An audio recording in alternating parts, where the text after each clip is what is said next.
இன்றைக்கி நாம் பருப்பு வேக வச்சு அந்த தண்ணியில் ஒரு பச்சை ரசம் வைக்க போகிறோம், கொதிக்க வைக்காமல். அதுக்கான பொருள்லாம் இங்கே இருக்குது. புளி ஒரு எலுமிச்சை சைஸு, ஒரு ஸ்பூன் மிளகு, 1½ ஸ்பூன் ஜீரகம், பூண்டு 2, தக்காளி 1, மிளகாய் 3, கருவேப்பிலை 2 கொத்து, மஞ்சத்தூள் ½ டீஸ்பூனு, பருப்பு ஒரு 2 டீஸ்பூன். இப்போது நாம் ரசம் வைக்க போகிறோம். அதுக்கு பருப்பை முதல்ல கழுவிக்குவோம். பருப்பு தண்ணி மட்டும்தான் நம்ம ரசத்துக்கு சேர்க்க போகிறோம். அதனால் கொஞ்சம் தண்ணி கூடுதலாக வச்சுக்கலாம். இதுலேயே மஞ்சத்தூள் போட்டுக்கலாம், பெருங்காயத்தூள்.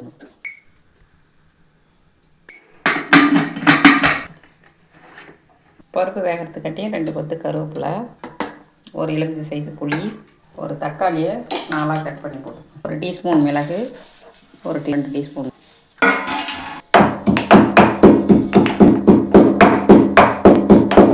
நசுக்கியாச்சு. இப்போ ஒரு கட்டி பூண்டு,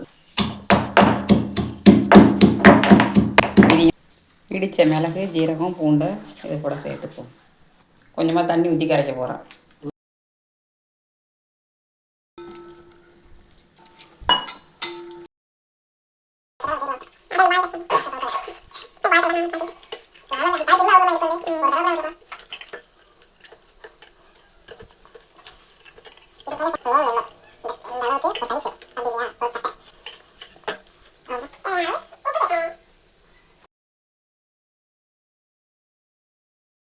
பருப்பு வேக வச்ச தண்ணியை இப்போ இதில் சேர்த்துக்கலாம்.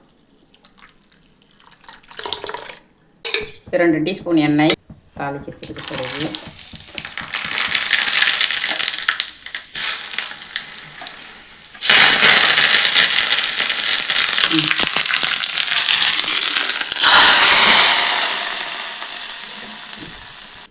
அவ்வளோதான், ரசம் ரெடி.